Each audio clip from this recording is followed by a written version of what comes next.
into a little presentation about HeartMath. Yes, Angela, thank you. And I loved, I was referred to in my breakout room, oh, you're the HeartMath guy. And which is really warms my heart because it's, I think, one of the few times that the word math and my name appeared in the same sentence. So awesome. I'm actually not going to tell you about HeartMath. I'm going to let the practitioner who's coming in April to speak with you in more detail, share with you what I have learned as also a certified coach and a certified trainer in the HeartMath framework. Is a tremendously powerful framework. I use it in my leadership coaching and in my work as a chair of executive peer groups. This morning, I'm going to share with you if the HeartMath framework were the Hope Diamond, I'm going to share with you just one little glimmer, one little sparkle of it that will hopefully have some practical use for you as an individual, and also as a practitioner of your own work. So what if you had all the energy you needed throughout the day? No periods of low energy. Pretty good, huh? What if you could access clear and innovative thinking anytime you had a decision to make, small or large, rather than feeling kind of confused or stuck? Pretty good. What if every conversation you had resulted in shared understanding, as opposed to misunderstanding or discord even? Well, as it turns out, it all boils down to one thing. And I'm just to show that I learned from my colleagues on this call.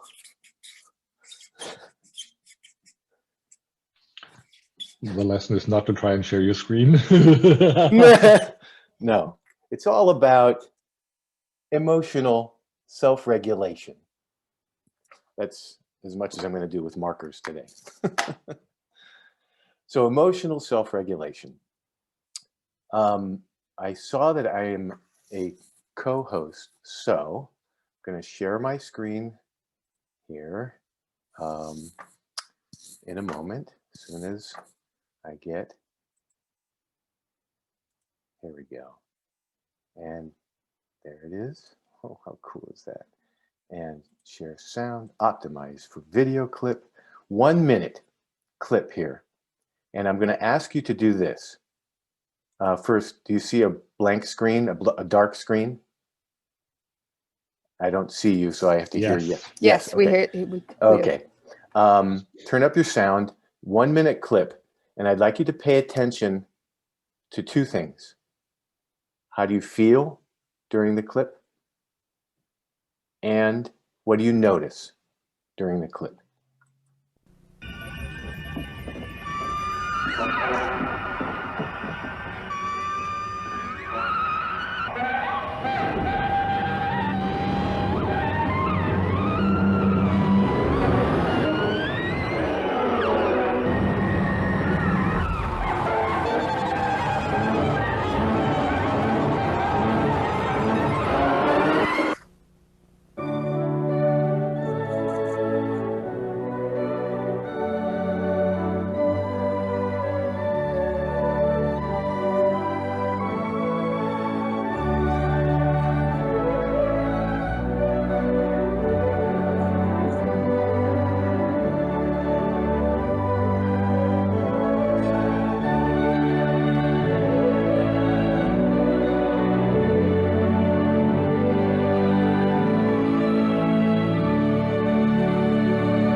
Now, to save time, answer these questions for yourselves.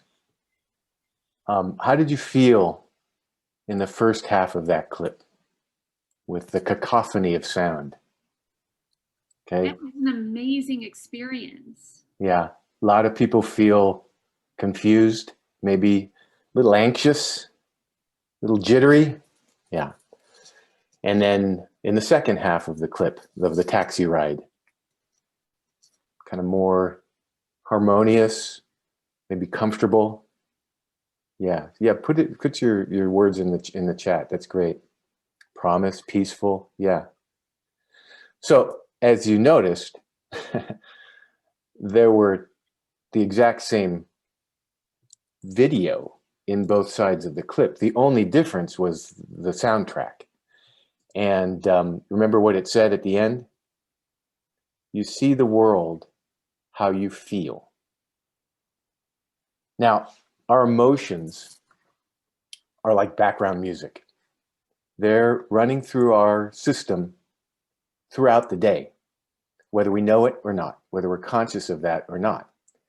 And as it turns out, there's a tremendous amount of scientifically generated evidence conducted by the HeartMath Research Center that's associated with the Institute of HeartMath that quantifies and describes the influence of our emotions on energy management, innovation, effective communication, intuitive intelligence, among many other of the aspects that go along with this ride that we call being a human being.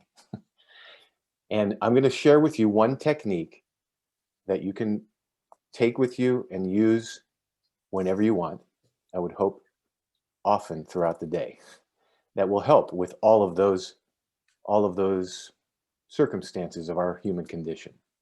I'll first walk us through it and give you a chance to experience it. Then I'll explain what's underneath the steps. I invite you now to close your eyes. And this will take also just 1 minute. I'll set the timer even. All right.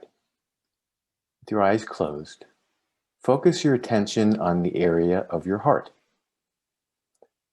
And imagine that your breath is flowing in and out of your heart, breathing a little slower and deeper than usual. Maybe a 4 or 5 second count in, 4 or 5 second count out. Nice and regular.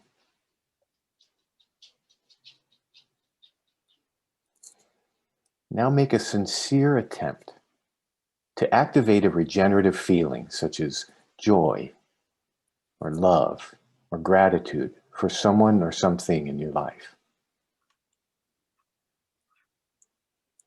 And the juice is in the experience of the feeling itself.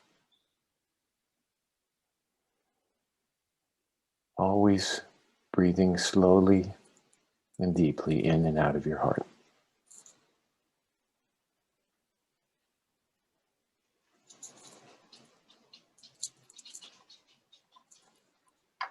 Okay, and when you're ready, open your eyes and come on back. Now, let me explain about these 2 steps.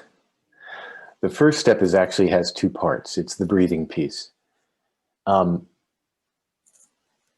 may have heard the expression, energy flows where attention goes. So by putting your attention on the area of your heart, you're activating the heart's complex neural network that's responsible for sending clear information to the brain. You may be aware that there's more information that the heart that is sent from the heart to the brain than the other way around, than the brain sends to the heart. This has all been measured. And by information, I mean, electrical signals.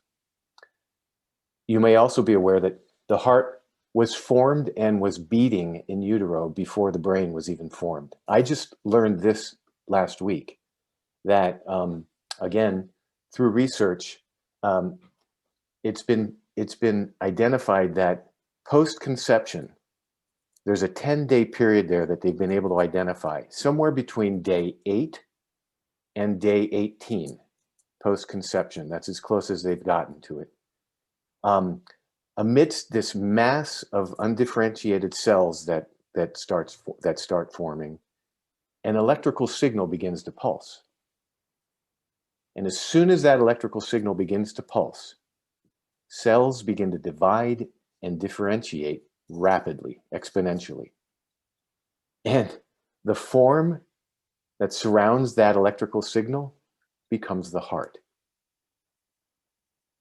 So you can correctly say that you had a heartbeat before you had a heart. So that's what you're paying attention to when you focus your attention on this very familiar thing that's been with you since you were 8 days old.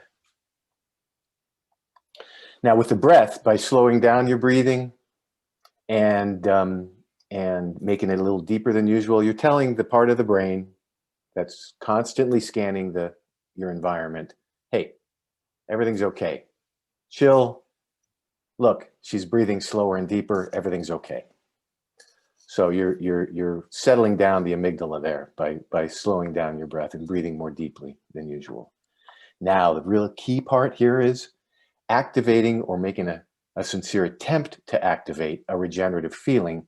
It clarifies the signal that is being sent from the heart to the brain, and allows that part of the brain that's responsible for this to signal to the rest of the body, the rest of the parts of the body that know to do this, the excretion of over 1,400 biochemicals that have been shown to benefit innovation, clear thinking, increased energy, among many other benefits.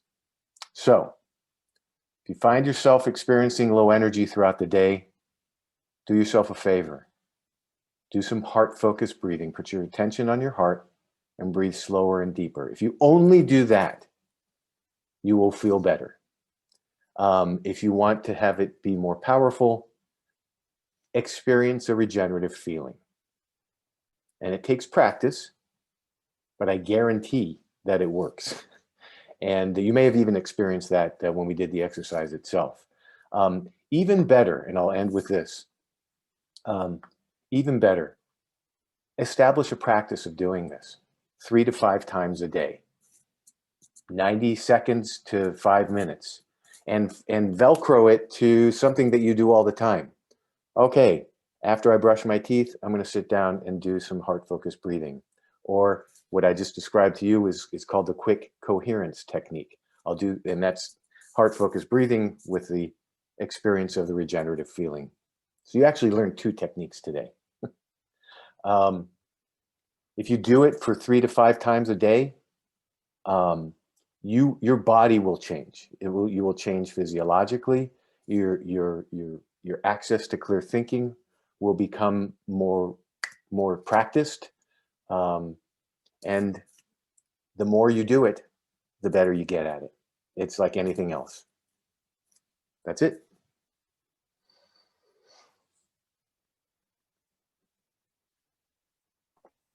That was pretty profound. Thank you so, so much, Dr. Mike. That was awesome. My pleasure. Thank you. So I was a teacher, and teaching is right now, I think our teachers that are on the front lines are going through so much stress and trouble. And I heard a story from one of my friends in Ohio just before Christmas about how he used HeartMath. At that time in Ohio, they were actually still meeting in the physical school right before Christmas. And he saw that a little 8-year-old boy in his class was very agitated. And at the recess break, he went up to him and said, "Hey, are you okay?" And he didn't even answer him. And so he said, "Would it be okay if I gave you a hug?" And the little boy said, "Okay, yeah, that's fine." And the teacher said, "Now, this hug is going to be for a whole minute. Is that still okay?" And the little boy was like, "I guess so."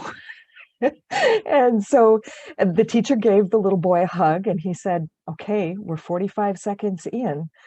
And about that time, he really felt the little boy physically relax and really engage in the hug. And he said, "It's been a minute now." And the little boy said, "I'm not ready to let go." And the teacher finally, at about a minute and a half, said, "I'm going to let go of you now. Is that okay?" And he said, "Yes." And he said, "Thank you so much for giving me that hug." And the teacher said, "Our hearts had a little chat while we were hugging. And that's what's helping you feel better, is when our hearts can talk to each other. That's when we really connect.